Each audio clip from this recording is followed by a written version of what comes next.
agasanga kubarima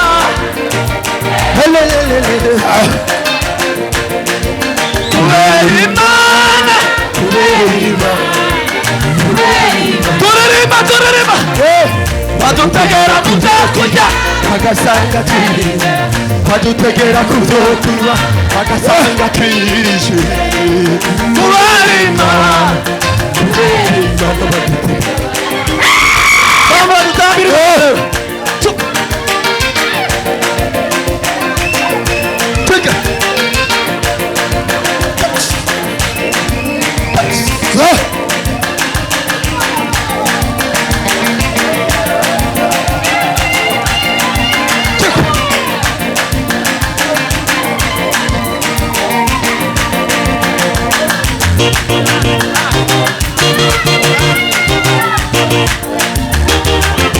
kumana yacu makofi mengi kwa Mungu wetu. Amashukuri yoma Makofi mengi kwa Mungu.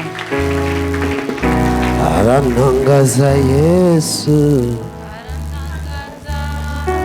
aranangaza akura umuntu muri pubera akamuhindura akamukarabisha akamusiga akamwambika abari bamuzi bamureba bagatangara aranangaza Yesu aranangaza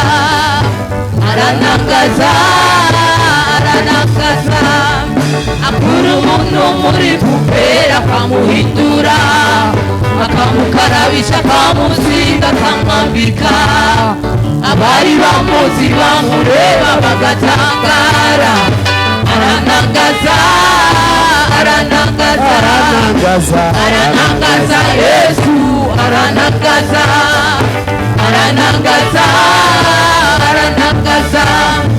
akura umuntu muri pubera akamuhindura akamukarabisha akamusiga akamwambika abari bamuzi bamureba bagatangara aranangaza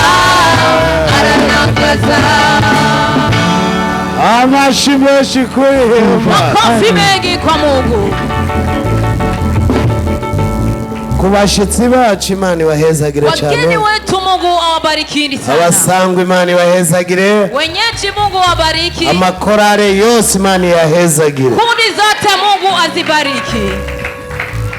Numva uwo mwami wacu atakono umuvuga. Nasikia mfalme wetu sisikii jinsi naweza kumnena. Arantangaza. Ananishangaza. Nakuzani ijambo livuga ngo nimekuletea neno ambalo linasema ni wabura umugisha ukikosa baraka uzobubuza ijuru utakuwa unakosa mbingu. Nawe mugenza mtizame ndugu yako ukabura umugisha ukikosa baraka uzobubuza ijuru tayari unakosa mbingu.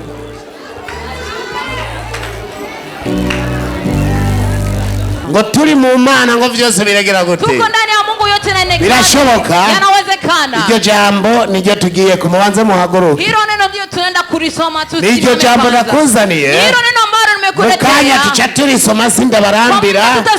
Hanyuma tuca dusenga Imana. Kisha tumuombe Mungu. Usha umugisha. Ukipoteza baraka. Bila urausha n'abagenzi. Unapoteza hata marafiki. Igihe cyose ushije abagenzi. Wakati wote utapoteza marafiki. Urashobora kuba ushije umugisha. Unaweza kupoteza baraka. Ugendana n'umukeha bwenge. Unatembea na mkosefu akili. Wowe ukaba umukeha bwenge kumurusha. Na unakuwa mpumbavu kumuzidi. Ugendana n'imbwa. Unatembea na mbwa. Nawe ukaba imbwa. Na unakuwa mbwa. Ugendana n'ikiyabu ukaba ikiyabu. Ariko ugendanye n'umunyabwenge mu munyabwenge. Ariko wagendana n'Imana bakavuga Imana bakamwamera Imana amashe. Tugiye gusoma ijambo ry'Imana. Tunaenda kusoma neno la Mungu. Tugiye mu gitabo cha Matayo. Ndani ya kitabu cha Matayo. Ijambo Imana yarizanye. Neno Mungu amelileta. Iravuga ngo utazogira umugisha. Akasema kwamba ambaye hata kuwa na baraka. Ijuru bai. Mbingu bai. ntabwo naje kukuremesha, sikuja kukufariji ngo mavane ndakubwira ibinyuranye n'ijambo ry'Imana, eti nikwambie yanayopishana na neno la Mungu. Beshi Wengi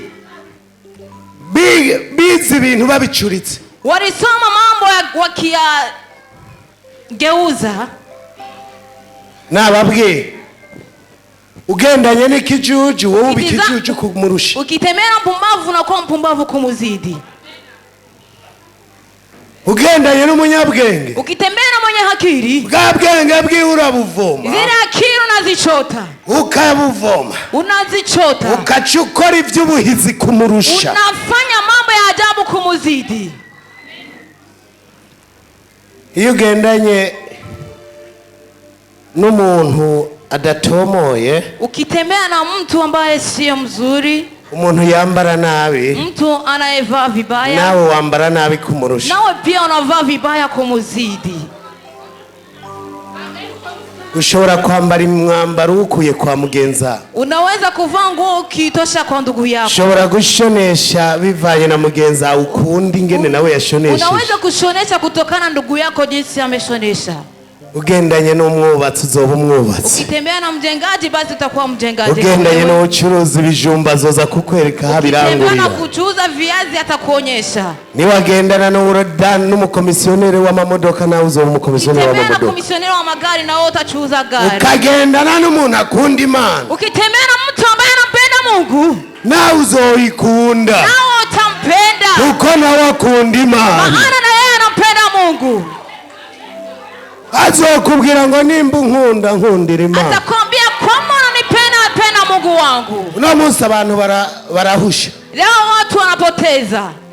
ukagendana n'uwo birukanye mu ishengero, unatembea na mtu ambaye amemfukuza kanisani, nawe uramukurikiye mu kanya gatoya, nawe kwa muda kitambo utamfuata, n'akanya gatoya uramukurikiye, ni muda kitambo tu utamfuata, ukagendana n'uwo batenze nawe uratengwa, ukitembea na mtu ambaye amemtenga na wao utatengwa pia. amavuta yo gukorera Imana aza kuguha, atakupa mafuta ya kumtumikia Mungu, kuko nawe naye afise, kwa sababu na yeye hana.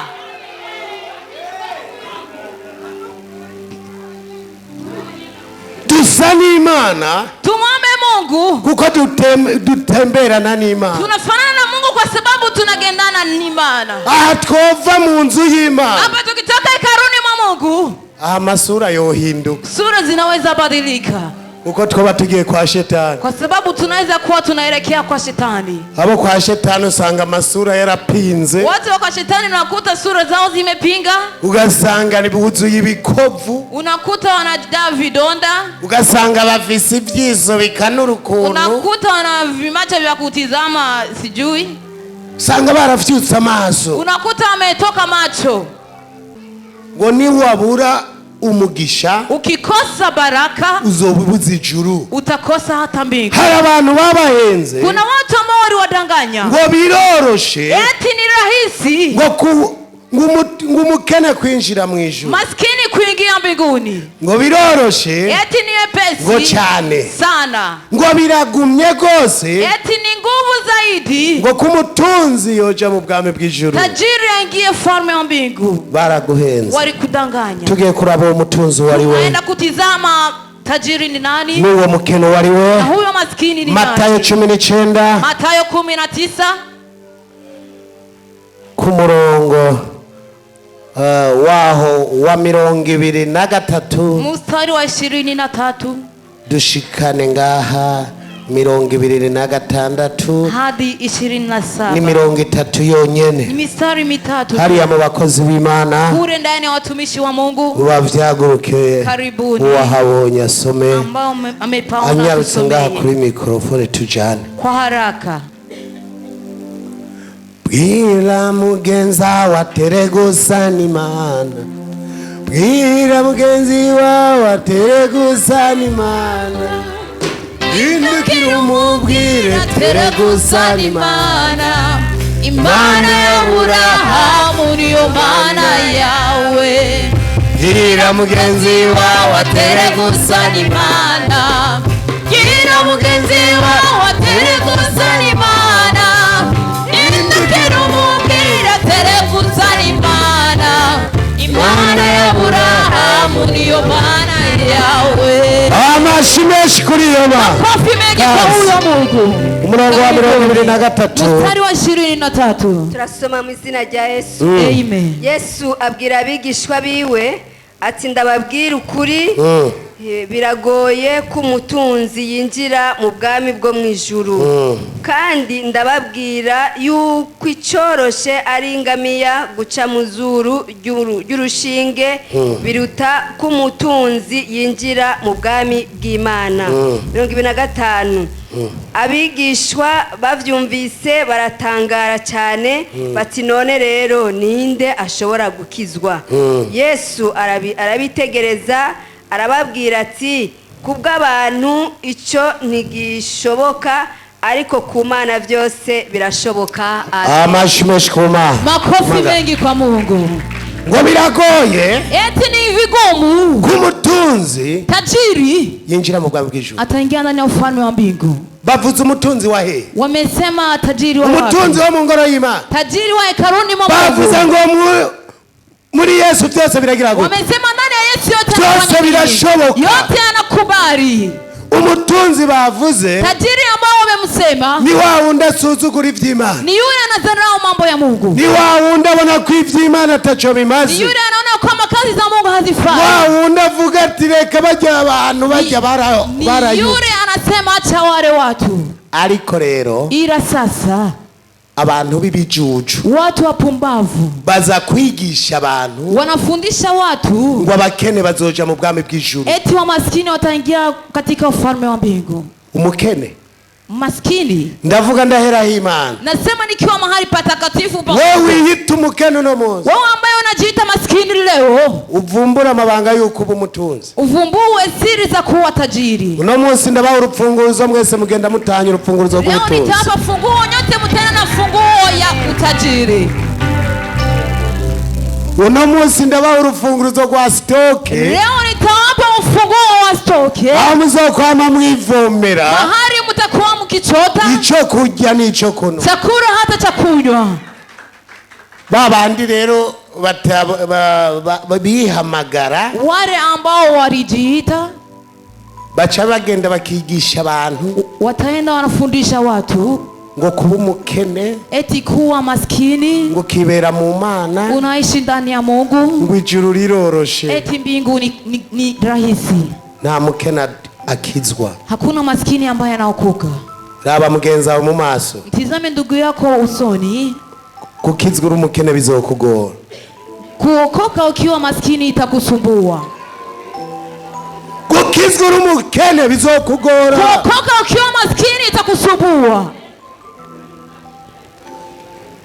Banza uvumbure ibanga. Vumbua kwanza siri. Ubanza ufate umugisha w'Imana. Uchukue kwanza baraka ya Mungu. Niwafate umugisha w'Imana. Ukishashika baraka ya Mungu bizokorohereza. Itakurahisishia gukizwa kuokoka.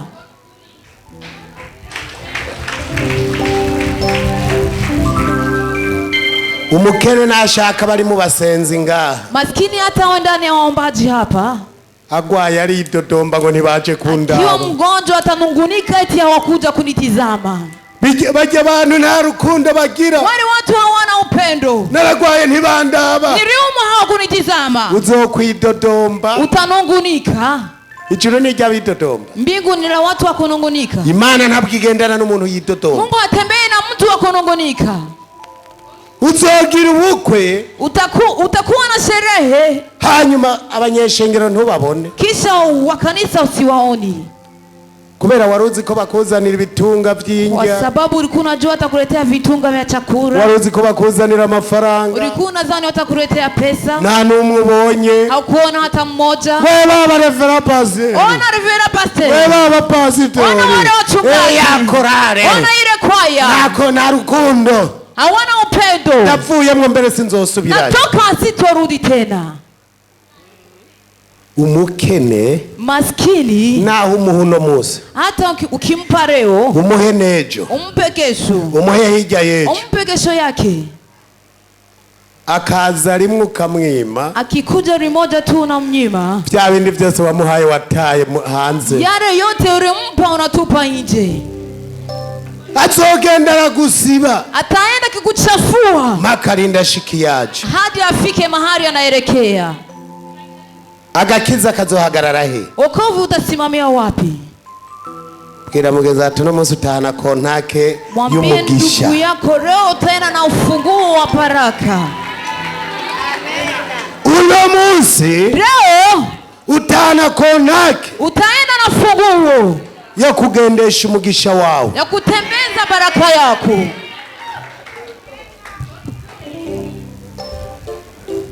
Uno munsi abantu bari mu Mana batariyo. Leo watu wako ndani ya Mungu na hawamo ndani vizuri.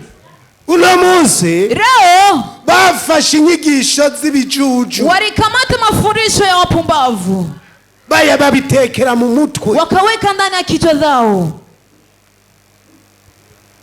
Wasanga bababwiye ngo kugira Imana ikwitabe, unakuta uliambia kwamba ili Mungu akuitike nukuja mu masengesho y'iminsi 10, ni kuingia ndani ya maombi ya siku 10, amasengesho y'iminsi 30, maombi ya siku 30, ngo mwisonzeshe n'amaestoma tabuke, eti mjifungishe hata estoma zichanike.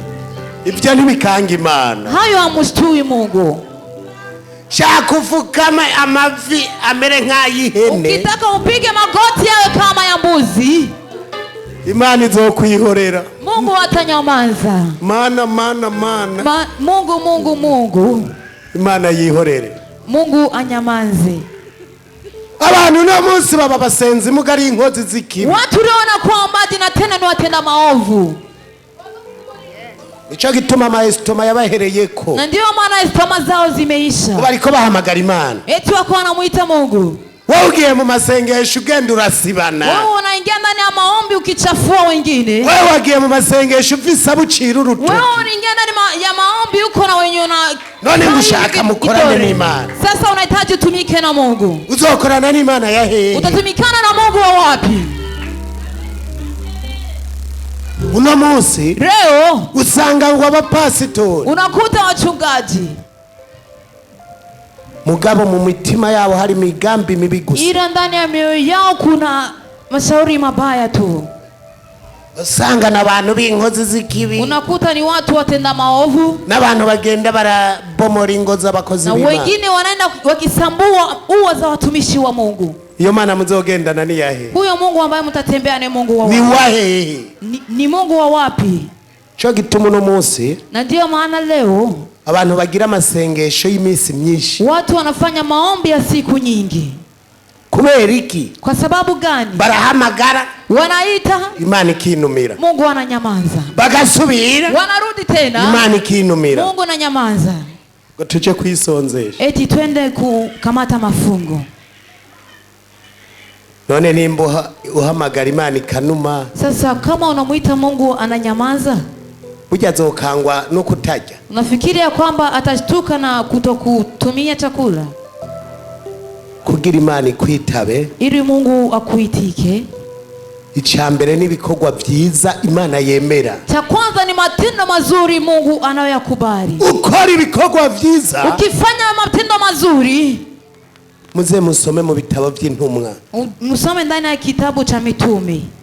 Ntabwo intumwa zarinda gufukama, mitume hawakuwa wanangoja kupiga makoti, bariko baragenda bumva ijwi ry'Imana, wakitembea walikuwa wanasikia sauti ya Mungu, ati genda kwa naka umubarire, eti nenda kwa fulani umwambie. Bariko baratembera, wakitembea bumva ijwi ry'Imana, walikuwa wakisikia sauti ya Mungu, ati genda ubwire ubwoko bwawe, eti nenda uambie taifa yangu. Ntabwo bitwaza ibitabo, hawakukuwa wanabeba vitabu, baza kuvuga ivy'Imana ibabwiye, walikuwa wanaenda kusema ambayo Mungu anawaambia. None uno munsi, sasa leo habonetse inkozi z'ikibi, pameonekana watenda maovu, baza kubabwira ibyo batabwiwe n'Imana, wanakuja kuambia yale ambao hawakuambiliwa na Mungu. Igihe cyose warongowe n'umuntu atari kumwe n'Imana, wakati wote utaongozwa na mtu ambaye hayuko pamoja na Mungu, uzoba impumyi kumurusha, utakuwa kipofu kumuzidi. Hari abarongozi batagira iyerekwa, kuna viongozi hawana maono, hari abarongozi bagiye kugurura amashengero, kuna viongozi wanaenda kufungua makanisa, ari politike yo kubaho, ile ilikuwa ni mchezo wa kuishi. Bazi yuko nibugurura ishengero bazoce batunga, walifikiria kwamba kifungua kanisa basi watakuwa matajiri. mu vyiyumviro vyabo, ndani ya fikra zao, bakagenda wanaenda bakaja inama n'umugore n'abagenzi, wanaunga na wake zao na marafiki ngo tuze kugurura ishengero, eti twende kufungua kanisa, bazi yuko n'abantu baboneka bazoba batunze, wakifikiria kwamba watu wakionekana watakuwa matajiri. ariko genda ubarabu no munsi, ila nenda watazame leo, umuntu wese yihamagaye, mtu yeyote ambaye amejiita uzomusanga mu birato bitabutse, utamkuta ndani ya viatu ambavyo vimechanika, uzomusanga mu makoti yaheze, utamkuta ndani ya suti ambazo zimeisha. Ntushobora kuronka umugisha utari kumwe n'Imana. Huwezi pata baraka hauko pamoja na Mungu. Ni babandi rero, ni wale wengine bacha bagenda wanaenda bakazana inyigisho atarizo, wanaleta mafundisho ambayo sio ya kweli, inyigisho atarizo, mafundisho ya ongo, inyigisho zo kuzimiza abantu, mafundisho ya kupoteza watu. ngo mu Mana rega barakena, eti ndani ya Mungu wanakuwa maskini, mu Mana barambara ibitabagurike, ndani ya Mungu wanavaa vitu vya kuchanika. nabizo nyigisho wavomye mu bijuju. Tizama haya mafundisho umeshota ndani ya upumbavu. Uno munsi turazihanagura, leo tutazifuta. wamawirirwa mu vyumba vy'amasengesho, unashinda ndani ya vyumba vya maombi, nguriko hamagara Imana, eti uko unamuita Mungu. Imana utaravuka yarakubona mu nda ya nyoko, Mungu kabla hujazaliwa alikuwa akikuona ndani ya tumboni uno mama munsi yako. warakuze, leo umekuwa ngo mukugiri kumve ngo wiyugarane indwi zibiri, eti ili Mungu akusikie ujifungiane wiki mbili. amashengero makanisa menshi guhera ku wa mbere kundi wa mbere ivyumba byirirwa byuzuye abantu, makanisa mengi kuanzia siku ya kwanza hadi ingine siku ya kwanza vyuma vinakuwa viki. Biblia yavuze ngo, Biblia ilisema ya kwamba nzohezagira ibikorwa by'amaboko yawe, nitabariki kazi za mikono yenu. wowe kukura umusenzi, wewe kwa sababu ni muombaji, naho uzorangura itomati za 5, hata urangue tomati za 5,000 uzozikuramwo 15, utatosha ndani 10,000. Imana izohezagira, Mungu atabariki kubera wakuye umugisha mu nzu y'Imana, sababu umetosha baraka hekaluni mwa Mungu. naho uzodimirengarenga, hata urime mchicha, Imana izobihezagira, Mungu atabariki. naho uzotera ibiharage kilo kimwe, hata upande maharage kilo kimoja, Imana izoguha kwimbura ibiroro, Mungu atakupa kuvuna mifuko na mifuko. Sasa leo uno musi rero watu wanataka kuishi ndani ya kanisa ya Mungu, abantu bashaka kuba mu ngoro y'Imana, chakula ibakute ndani, ibifungurwa bibasangi ndani, nguo zibakute ndani, impuzu zibasangi ndani, minerevare ya watoto iwakute ndani, amafaranga kurira abana kwishura basangi ndani. Habitawezekana, ntibishobora gukunda. Inataka dutumikie Mungu, dushaka dukorera Imana, alafu dutoke twende dufanye kazi, hama dusohoke tugende gukora ibikorwa. Mungu atabariki kazi ya mikono yetu. Imana izohezagira ibikorwa by'amaboko yacu. Sisi watumishi wa Mungu, twebwe abakozi b'Imana, ndio tutapashwa kukuwa wa miliarderi. nitwe dutegereza kuba abagwiza tunga. Niona wewe ni maskini, mbonye wowe ukenye, niona wewe ni maskini uko ndani ya Mungu, uri mu Mana, naona wewe hauko ndani, uko nje. njambona yuko utari ndani, wowe uri hanze. Suzuma ingene wakoreye Imana, chunguza jinsi ulivyo mtumikia Mungu, ibikorwa byawe bikaba ari vyiza, kazi zako kama ni nzuri, utegezwa kuronka icambere n'umugisha, utapaswa kupata cha kwanza ni baraka. hari abantu babesha ngo bakorera Imana, kuna watu wanadanganya eti wanamtumikia Mungu. uno munsi barimwo, leo wamo, ejo ntibarimwo. kesho hawamo. uno munsi bari mu basenzi, leo wamo ndani ya waombaji, ejo ntibarimwo. kesho hawamo. bariko barazunguruka, wako wanazunguka, none umugisha uzobasanga he? baraka itawakuta wapi? Tugiye gusoma, tunaenda kusoma, niho tuca turangiriza. ndipo tutamalizia. aha abantu biyita ngo nabakene mu mitwe ubu baratanguye kubazanya, hapa watu ambao wajiita maskini ndani ya kichwa wanaanza kuulizana, ati apotre nibikagiyemo, eti apostle unaingia ndani ya mambo gani? Mbega hari abantu mu Mana bagoma bumva ko bakenye. kuna watu ndani ya Mungu wanabaki wakisikia kwamba ni wa maskini. Twavuze uwo twosanga ibikorwa byiwe ari byiza, tumesema yule ambaye tutakuta matendo yake ni mazuri, akaba amaze umwaka mu kurya bimugora, akimaliza mwaka kwa kura inamsumbua, no munsi ndaza kumuha envelope. Leo nitampa envelope. Umuntu ishengero rizakuvuga ati uwo muntu ni mwiza. Mtu ambaye kanisa litasema huyu mtu ni mzuri. None amaze umwaka. Sasa anamaliza mwaka mzima. No kuriha inzu bikagorana. Hata kuripa nyumba inashindikana. No munsi ndamuha envelope remereye. Leo nitampa envelope nzito. Kandi uze kucuza ngaha. Tena ufunge mukanya ngo masengera abantu. Ucuza ngaha. Ukuje mahali hapa. Ishengero likagushingira intahe. Kanisa likikushuhudia. Chandago mu miliyoni. Itakupa milioni.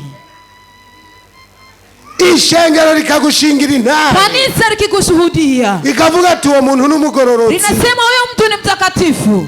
None arakenye. Sasa ni maskini. Mu miliyoni ngaho ucuza utore. Milioni 1 nitakukabidhi. Abanditsi mwe muravyandika muce mu umuha. Waandishaji muandike mahari mkabidhi wa milioni. Umuntu w'umugororotsi. Mtu mtakatifu. Mugaba kenye. Ira ni maskini. Amaze umwaka ishengero rimushingira. Anamaliza mwaka kanisa likimshuhudia. Acha zatoru mu miliyoni. Acha achukue milioni 1.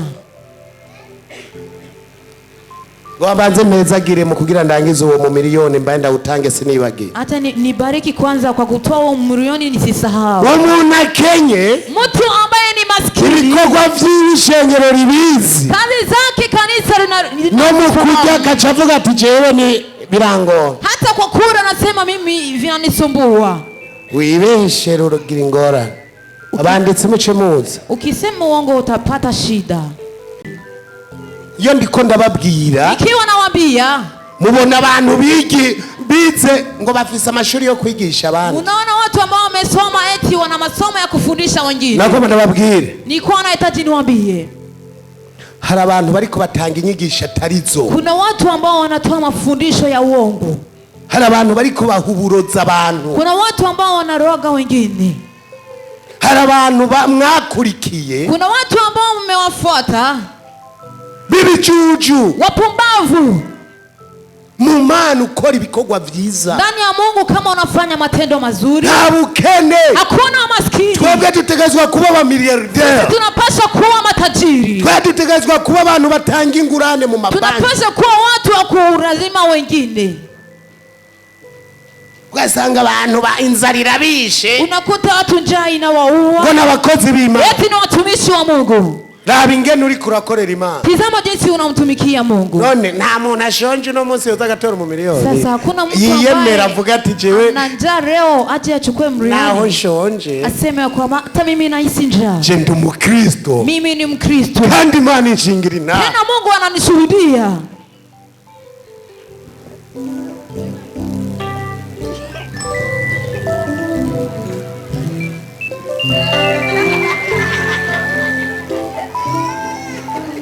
Mugabe yugi ugasanga abantu baba koje ndi Umukristo. Mimi ni Mukristo. So kwa mandiwe.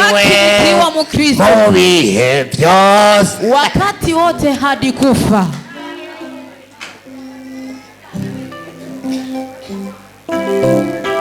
Tugiye kurara ngaha. Tunaenda kutizama hapa. Twigumira muri Matayo. Tunabaki ndani ya Matayo. Barabahenze ngo mu Mana turakena. Waliwadanganya eti ndani ya Mungu tunakuwa mu Mana ngo twambara ibikoti byaheze. Eti ndani ya Mungu tunavaa suti ambazo zimeisha. Ngo twambara ibirato byaheze. Eti tunavaa viatu ambavyo vimeisha. Barababeshe. Waliwadanganya. Kugira ubura umugisha. Ili ukose baraka. Nawe ubifisemwe uruhara. Na unaunga ndani mkono. Nawe ubifisemwe uruhara. Na unaunga ndani mkono. Imana yacu ntibesha. Mungu wetu hasemi uongo. Kandi Imana yacu izamitabesha. Tena Mungu wetu hata wahi kudanganya. Yavuze ngo nimuze. Alisema njooni. Ngo nimwaba muri jewe. Ukiwa ndani yangu. Amajambo yanje akaba muri mwebwe. Maneno yangu yanakuwa ndani yenu. Gusaba icyo ushaka cyose. Omba chochote utakacho. Ngo kirakubera gute? Eti kitafanya nini? None Imana irabesha. Sasa Mungu ni Mungu. Saba imodoka urayironka. Omba gari utapata. Saba amafaranga litiyari. Omba pesa basi. Byose biri muri Yesu wacu. Yote yako ndani ya Yesu. None abantu barahushije. Sasa watu wamepoteza. Wiyita abakozi b'Imana ari bihimbi. Wanajiita watumishi wa Mungu na ni wapumbavu. Kamusa abantu bariko baratukisha umurimo w'Imana. Leo watu wako wanatukanisha kazi ya Mungu. Kuna abakozi b'Imana eti ni watumishi wa Mungu mugari inkozi z'ibibi ila ni watenda maovu. Imana ntabwo ikorana n'inkozi z'ibibi. Mungu hatumikani na watu watenda maovu. Imana ntabwo ikorana n'abantu banka abandi. Mungu hatumikani na watu ambao wanachukia. Imana ntabwo ikorana n'abantu bavuga n'abandi. Mungu hatumiki pamoja na watu wanasema wengine vibaya. Turababigumiye muri Yesu. Tutizame wale ambao wamebaki ndani ya Yesu. Mathayo 15. Aha nyene ni nyuma gatonye. Hapa ni nyuma kidogo. 15. Shairi ya 15. Twisomera 32. Mstari wa 32. 32 gusa. 32. Kandi tushatuzinga Biblia zacu. Tena tutakunda Bible zetu. Matayo 15:32 haravuga ngo Yesu ahamagara abigishwa biwe ati shengero rinteye akagongwe kuko uyu ari umunsi ugira gatatu turi kumwe none ntihagira ico barya ariko singomba kubasezera bashonje ntibagwire isari mu nzira. Amashimuma makofi mengi wivyagirira Imana guhezagira. Etini Mungu awabariki. Yesu anagomba kugira gute? Yesu anahitaji kufanya nini? Anataka kudusezera dushonje. Hataki atuage tukiwa na njaa. Uri kumwe na Yesu. Ukiwa pamoja na Yesu. Akwiyumvira. Anafikiri kwako. Ngubona umunsi ugira kangahe bariko. Eti ni siku ya ngapi? Iramugeza ati nabwo Yesu agusezera ushonje. Mwambie ndugu yako Yesu hakuagi ukiwa na njaa. Haiwezekani.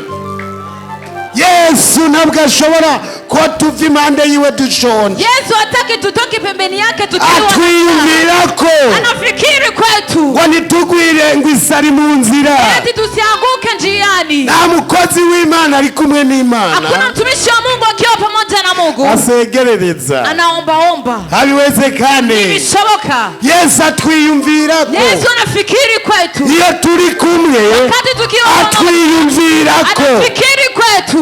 Arazi ko turya. Anajua kwamba tunakula. Arazi ko twambara. Anajua kwamba tunavaa. Aravuga ngo batagwira isari mu nzira. Anasema hawataangukia njiani.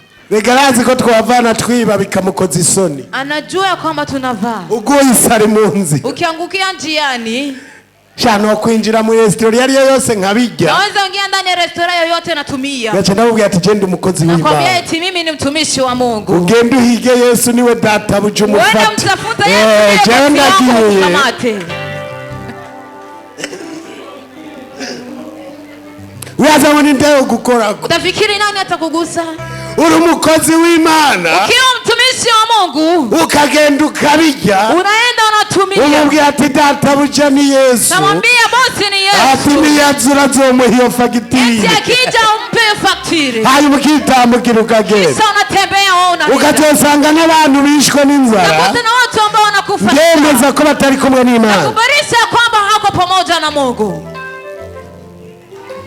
Yesu atwiyumvirako. Yesu anafikiri. Yesu arazi ko turya. Yesu anajua kwamba. Yesu arazi ko tuba mu mazu.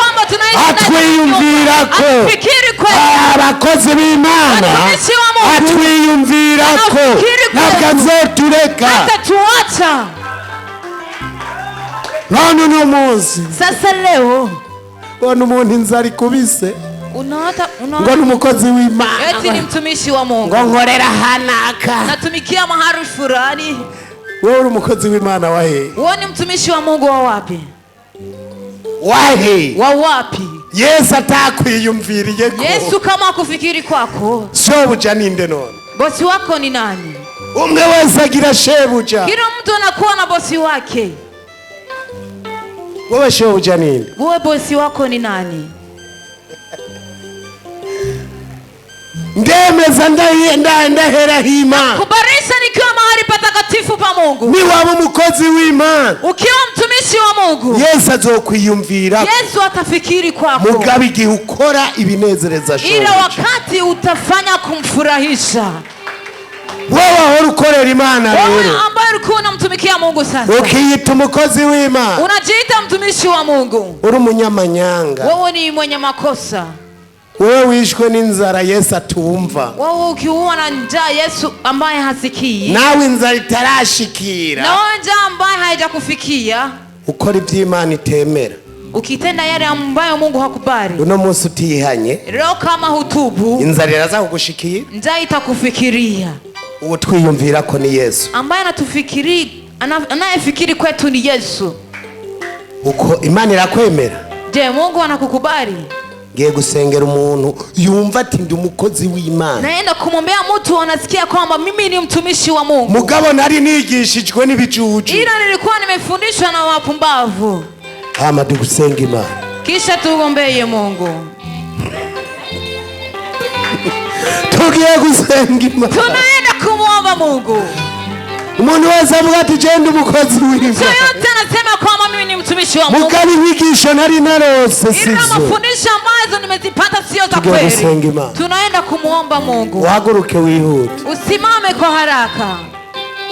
igahara abantu mwicara hajya, kuna watu wanaketi pale, ukibaza ngo uri pastor, unafikiria kwamba wewe ni mchungaji. cha kuba uri pastor umaze imyaka 100, hata wa mchungaji unamaliza miaka 100, mugabo wigishijwe n'ibirofa, ila ulifundishwa na viwerewere. wari inyigisho bakuye hariya, kuna mafundisho ulitosha kule, abandi bazikuye muri Amerika, eti wengine walizitosha huko Marekani. inyigisho zo muri Nayoti ziva mu ijuru mu izina rya Yesu, inyigisho zo muri Nayoti ziva mu ijuru, ntabwo twazirahuye muri Amerika, nta nubwo twazirahuye mu Burayi, oya, igihe cyose wigishijwe n'Imana bizogenda neza. uno munsi abantu bariko barapfa, ngo bigishijwe n'abantu kumbe ni birofa, bakakwiza kwiyugarana indwi yose, ngo ni Imana izobitaba. uno munsi abantu bagwaye amaestoma, abantu bose bitwa abasenzi usanga amaestoma yaraheze, ngogira Imana ikumve ngo banza wisonzeshe kandi eti Mungu akusikie, kamata kwanza kifungu. kuva mbaho sindisonzesha, tangu niishi sijawahi kukamata kifungu. Wamagaye Imana iravuga ati sabwe mwana, nikimuita Mungu anasema ndiye mtoto wangu. Wamagaye Imana irambwira ngo ndi ngaha, nikimuita Mungu anasema wamagaye Imana irambwira ngo hora Mose wawe, nikimuita Mungu anasema nyamaza Musa wangu. Imana izokumva kubw'ibikorwa byawe byiza, Mungu atakusikia kwa sababu ya matendo yako mazuri. Imana ntabwo izokubwira ngo urazi gufukama, Mungu atakusikia kwamba unajua kupiga makoti. abazi gufukama ari Imana yitaba, ambao wanajua kupiga makoti Mungu angekuwa anawasikia. mu Burundi haba hari abatunzi benshi, Burundi pangekuwa matajiri wengi. imirimo yawe ma yose irahebuje, ibyo ukora byose Mana, byose birahebuje, nicyo kidutera Mana, kidutera Mana, uhora tukuririmba, tuvuga ibitangaza, turacakurindiriye Mana, nicyo kidutera Mana, uhora tukuririmba, tuvuga ibitangaza, imirimo wakoze, iyo nibutse imirimo wakoreye,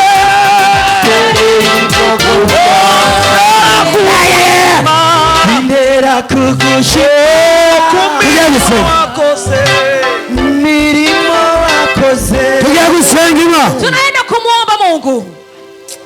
Imana igiye kubakoresha ibitangaza, Mungu anaenda kuwatumikisha miujiza. hari inyigisho twahoramwo, kuna mafundisho ambayo tulikuwa ndani ariko zitarizo, ile zilikuwa ngumu. hari inyigisho twigishije, kuna mafundisho ambayo wamekufundisha, wigishijwe n'abatazima, ulifundisha na watu ambao hamjui Mungu. iyo baba bari bazima, wangekuwa mnamjua Mungu. igihe cyose ugiye kwigisha, wakati wote unaenda kufundisha, fuka musenga Imana, piga makoti umwombe Mungu, umubwire ati ndakwinginze Mana tujane nawe, mwambie Mungu nakusii nende na wewe, ndashaka tugende nasame wivugire, nahitaji tutembee pamoja. igihe cyose uzokwigisha ibintu bivuye mu ijuru, wakati wote utafundisha mambo ya kutoka mbinguni, bizogira imbaraga n'ingomezi, kuwa na nguvu na mamlaka. igihe cyose uzoreka Imana ikaja imbere, Wakati wote utamwacha Mungu aende mbele, Imana izokwikorera. Mungu atatenda mwenyewe. Databuja mwamushobora byose, ngaba abakozi bawe bahishuriwe bushasha, barakwinginze inyigisho bigishijwe atarizo izugende zihanagure, hanyuma ubishiriremo inyigisho zawe Mana, babe intumwa zawe by'ukuri, basame batume nabo bagende bakore bakoreshejwe nawe, bakoreye ku by'abantu bozimira Mwami. Abantu nabwo bazobabona ngo babahembe, ariko uno munsi barahagurutse, barashatse ngo abari wowe uzura bashirira mu isaha ibyo batwara, bashaka ngo abari wowe ubagurira ibyo bavuga, kubera ni wowe uzobaha ingero. Urakoze Mwami, ndagusabye mu izina ryawe ryera, amen. Amashi menshi mwisi wamuvyica. Makofi mengi kwa Mungu mukirudi na fadhili zenu. Wewe angu bibshitse umaze imyaka myinshi kukidengera gwaye uyakire gukira, wari kariru kwako n'abarozi, reka umwambi ku mbaraga zawe abarozi bose bashe. Databuja bahora bamuhiga, reka bamuhunge. Databuja wahora dandaza ntiyunguke, reka tangure kunguka, reka umuzamure. Da bose databuja ndabaguhaye muri bwa bushobozi bwawe, abagwaye bakize, abari bafise imitwaro bayiruhutse, urakoze kuvyumvise. Amashi menshi kuri iyo Mana yacu. Makofi mengi kwa Mungu wetu. Imana ibahezagire cyane. Mungu awabarikini sana. Wowe nyigaze, wowe wagendanye n'Imana, Imana yo kwizerwa, uri uzahoraho, uri Imana yo kwizerwa, uri uzahoraho, uri Imana we, uri Imana yo kwizerwa. Zamura ibiganza duhoze Imana icubahiro, uzahoraho, uri Imana we, uri Imana yo kwizerwa. Tuzamura, uzahoraho, uri Imana we, uri Imana yo kwizerwa. Asaye gwina dutambe, uri Imana we, uri Imana yo kwizerwa, uri uzahoraho. Icyambere nabwijibesha oya, icyakabiri gira imbabazi, icyagatatu ijambo ivugiye ubwayo, irikurikirana imyaka ibihumbi. Icyambere nibwijibesha, icyakabiri icyakatatu ijambo ivugiye ubwayo. Tuzamura onawebwe icyakatatu kose kujya ariwebwe icyakatatu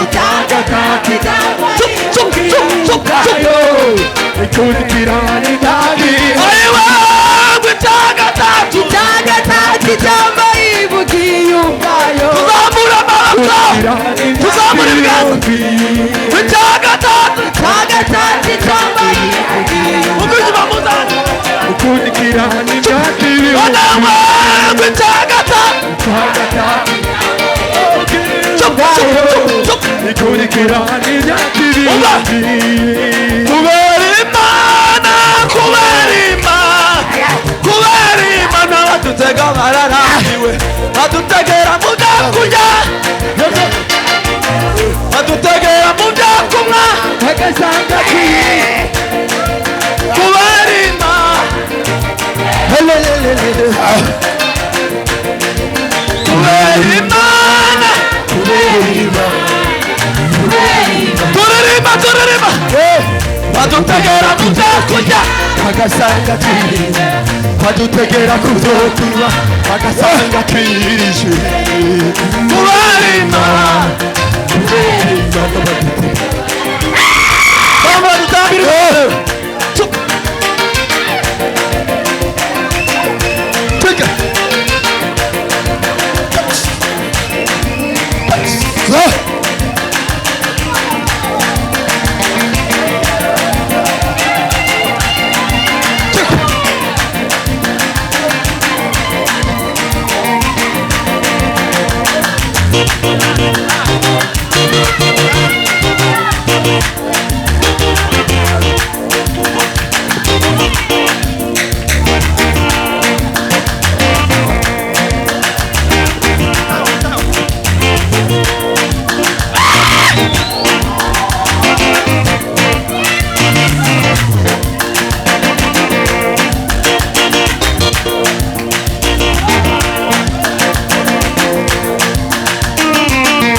zamura amaboko.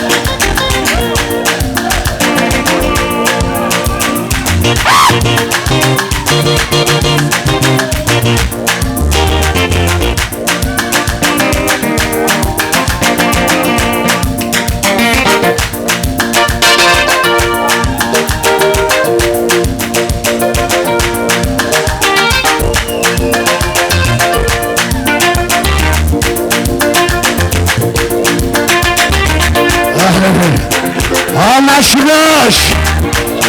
Anlaşılır.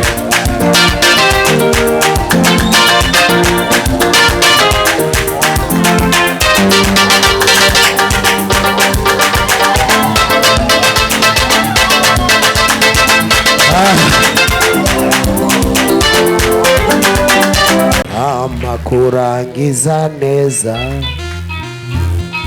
kurama kurangiza neza, sinze sangira umugabane n'abanyabyaha, urama kurangiza neza, oh mana yanjye, urama kurangiza neza, Yesu we, urama kurangiza neza, sinze sangira umugabane n'abanyabyaha, urama kurangiza neza, oh mana yacu, urama kurangiza neza, Yesu we, urama kurangiza neza, sinze sangira umugabane n'abanyabyaha, urama kurangiza neza.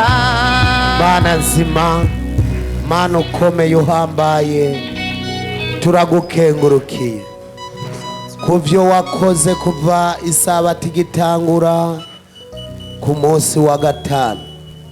Wakijije benshi, wahezagiye benshi, wataba wasubije benshi mu murimo, biherebwa icubahiro. None kuva muri aka gatondo twari kumwe nawe, tugukengurukiye ku bashitsi wizaniye, tugukengurukiye ku bakozi b'Imana wejeje guha imirimo uno munsi, habwa icubahiro. Data uje ndakoretse amakorare yose yagirire neza, bandanyo yarinda, ndakweretse ishengero ryose bandanyo uririnda. Data uje tugiye kuva ngaha, intambuko ya mbere ibi yawe, amadukurikira abamarayika bakikize, urakoze. Ivyo byose tukaba tubisabye muri rya zina ryawe Mana nzima, urakoze kubyumvise, tubisabye ubw'izina ryawe Yesu Kristo, amen. Mujane amahoro y'Imana.